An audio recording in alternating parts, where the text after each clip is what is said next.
Welcome to Kanishka IAS.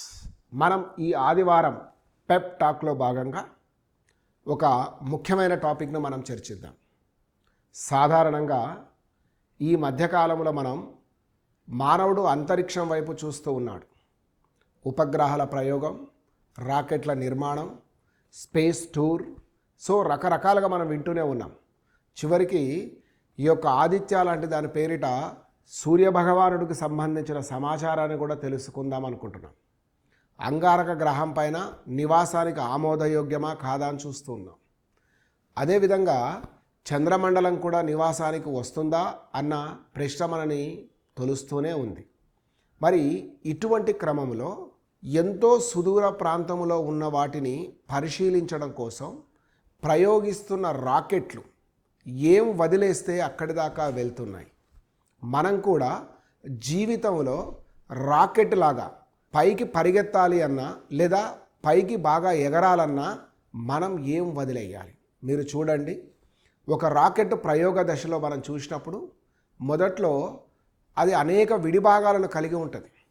కానీ ప్రయోగించే కొద్దీ ఒక్కొక్క స్టేజ్లో ఒక్కొక్క దాన్ని వదిలేసే కొద్దీ అది ముందుకు దూసుకెళ్తుంది తప్ప అన్నీ తనతో పాటు అంత బరువును పైకి తీసుకెళ్తే ఎప్పటికీ తన లక్ష్యాన్ని చేరుకోలేదు.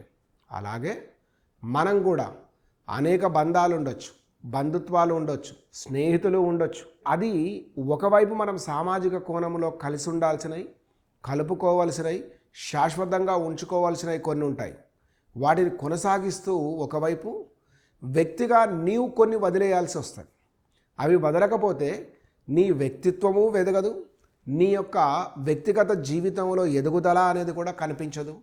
పూర్తిగా నీ యొక్క వృత్తిపరమైనది అంటే లైక్ ద ప్రొఫెషనల్ మూమెంట్ కానీ ప్రొఫెషనల్ గ్రోత్ కానీ ఉండే అవకాశం కూడా లేదని మనం చెప్పుకోవచ్చు.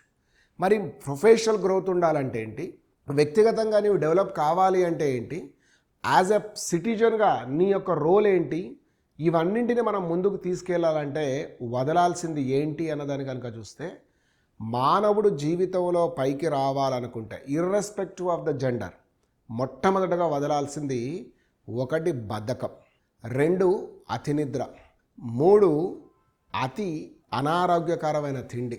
మరొక దానికి వచ్చే వరకు నీలో క్రియేటివిటీని పెంచుకోకుండా అనవసరంగా సమయాన్నంతా సోషల్ మీడియాలోనే స్పెండ్ చేస్తూ చదవవలసిన పుస్తకాలు చదవకుండా ఉండడం. ప్రతి భూమిపై ఉన్న ప్రతి జీవిలాగే మానవుడు కూడా ఒక జీవి.